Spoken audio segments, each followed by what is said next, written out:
जैसे आप जिस परिवार में जन्म लिए हैं तो उस परिवार के लोगों से आपका ऋण है, इसलिए उसी परिवार में आप आए हैं। और ऋणानुबंध उसको बिना चुकाए या बिना वसूल किए आप वहां से जाएंगे नहीं। आपको लेना है तो वसूल करना है और देना है तो चुकाना है। ये पूर्व के जन्मों से निश्चित किया गया है। जैसे किसी के यहां पुत्र हुआ, जन्म से ही पैसा खर्चा शुरू हुआ, जो बड़ा हुआ तो उद्दंडता के द्वारा मार पूरे परिवार को क्लेश पर क्लेश देता चला जा रहा है। ये तुम्हारे कर्म का फल है। या ऐसे शक्तिहीन बुद्धिहीन ऐसे पागल पूरे जीवन सेवा करो, तुमसे अपना हिसाब चुकाने के लिए वो आया है। अब परिवार के जो सदस्य जुड़े आके, मतलब पत्नी आते ही पूरी हृदय में आनंद, परिवार में आनंद और जीवन भर वो आनंद ही सुख देने के लिए उसका जन्म हुआ। वो अपना ऋणानुबंध मुक्त, और आते ही भयंकर क्लेश खड़ा कर दिया, बीच में दीवाल और झगड़ा वैसा, फिर अतरे दिन मारपीट शुरू, कलह अशांति, पूरा जीवन नरक हिसाब करने आए। यहां ऋण चुकाए बिना कोई जा नहीं सकता, ऋण चुकाना पड़ेगा। किसी का ऋण वसूल करना है तो किसी को ऋण चुकाना है, दोनों काम करने होते हैं। अनेक जन्मों में अनेक लोगों के साथ हमने जो बर्ताव किए हैं, अच्छे या बुरे, वो होंगे। अब किसी आदमी को हम जानते नहीं, अचानक मिला, अचानक टक्कर लगा और मार पीट गाली गुप्ता सब कर दिया, चुपचाप सह लो। क्यों? ये आपका हिसाब है, पूर्व का हिसाब। हमारा उससे कोई द्वेष नहीं, कोई संकल्प नहीं। अचानक घटना घटी और हमसे द्वेष करने लगा, हमें पीटने लगा, हमें गालियां दे, ये हिसाब है, चुपचाप सह जाओ। अपने घर का भाई ही भारी दुश्मन बन गया और क्लेश, हिसाब है।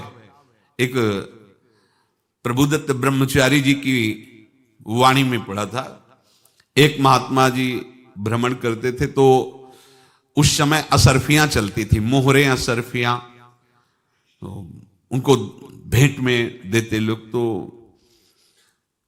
या तो ठाकुर सेवा में लगे तत्काल, या संत सेवा में तत्काल लगे, उसका संग्रह करके डोलना ये ठीक नहीं है। बैरागी के लिए सिद्धांत में ये ठीक नहीं है।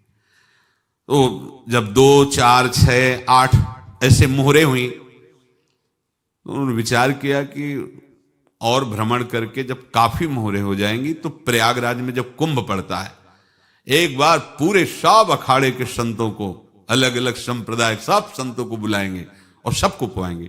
अब साधु है तो यही विचार करेगा, और क्या विचार करेगा।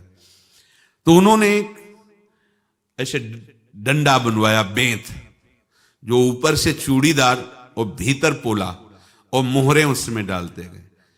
और भ्रमण, जहां जहां श्रद्धालु भगत सबके यहां जाना और इच्छा रखना कि एक मोहर तो दे दे दक्षिणा में। कामना कोई भी हो वो बांधती ही है, ध्यान रखना। इसीलिए प्रभु जो चाहे वो करे, अपनी चाह नहीं रखनी चाहिए, अपनी चाह प्रभु की चाह में मिला देनी चाहिए। धीरे धीरे वो छड़ी भर गई।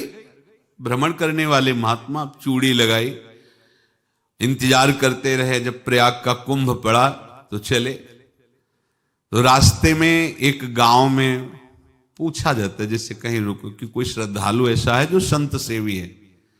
तो कुछ लोगों ने बताया, हाँ एक परिवार है, बहुत संत सेवी है और आपको मिलाते हैं उनसे। हाँ ये महाराज घर में रुका, खूब अच्छा हलवा पूड़ी पवाया, और जो घर के मालिक थे चरण दबाए। चरण दबाते दबाते उनकी दृष्टि पड़ी उस डंडे पे, इतना मोटा और ऊपर से कुछ चूड़ी सी भी नजर आ रही, इस डंडे में तो कोई रहस्य है ही है। अब महात्मा जी को खवा पिला के सुला दिया। महात्मा जी जब सो गए तो पत्नी से धीरे से कहा, वो डंडा लाओ बाबा जी का। डंडा, वो चूड़ीदार जो ही खोला पलटाया तो सैकड़ों मोहरे। ऐसे संत रोज पधारे भगवान, तुम आनंद हो जाए फिर क्या।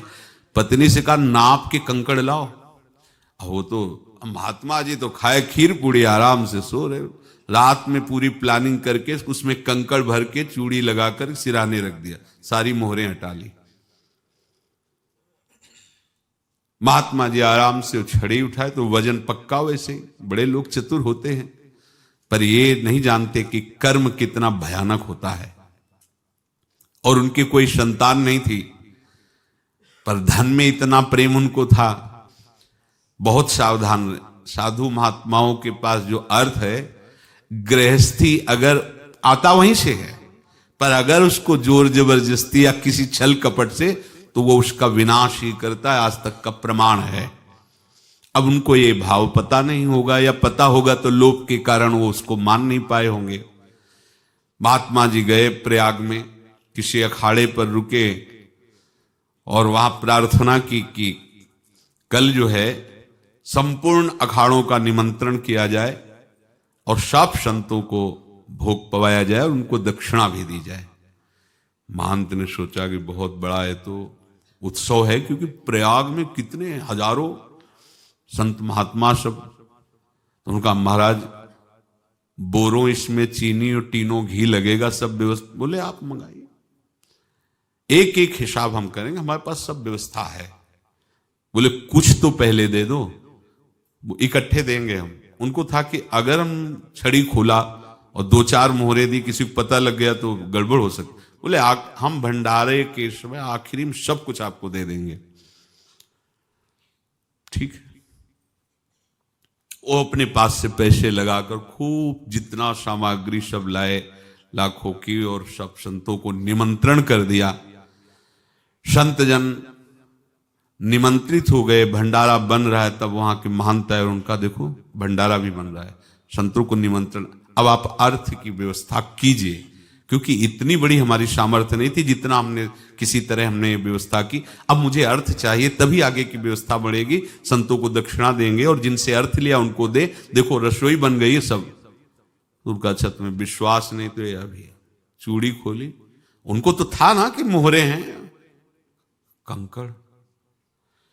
तो अब जैसे कितना उनको सदमा लगा होगा, हजारों संतों का निमंत्रण, रसोई बन, मतलब संत हो के छल कपट।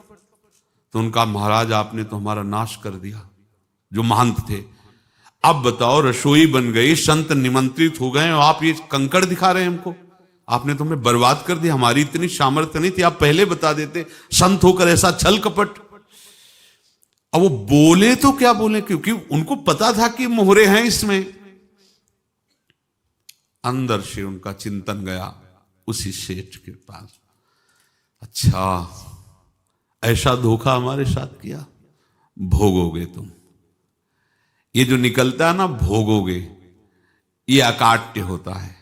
क्योंकि किसी का भी हृदय, मान लो किसी भी जीव जंतु को आप कष्ट दें और उसका हृदय आह भर जाए, तो वो आह वज्र की लेख है, तुम्हें भोगना पड़ेगा। वो देखो भीष्म जी को भोगना पड़ रहा है ना।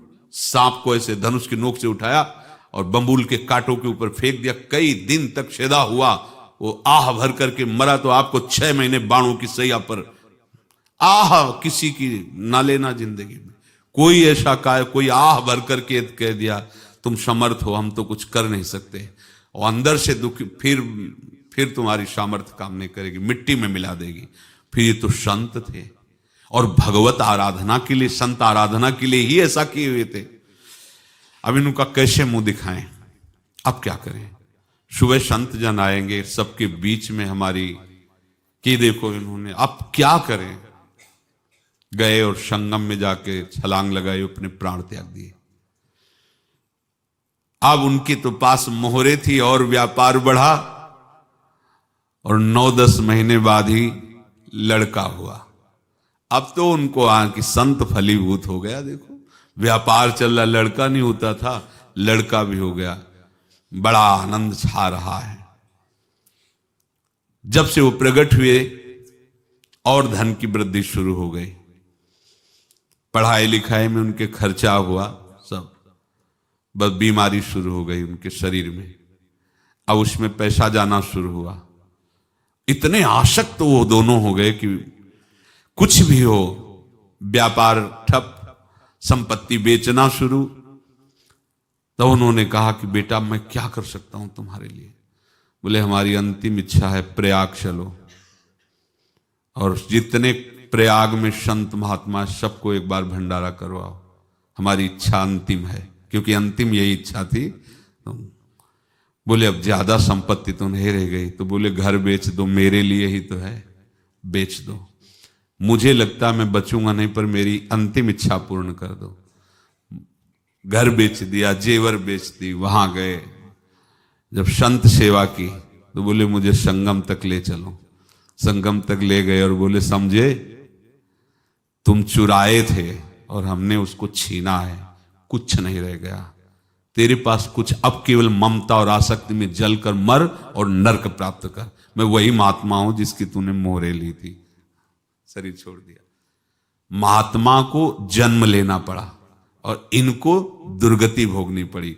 ऋणानुबंध होश में, ऐसा नहीं कि आप जो कर रहे हैं कोई देख नहीं रहा, कोई हिसाब किताब नहीं, जो कर रहे हैं अवश्य में भोक्तव्यम, बहुत सावधान।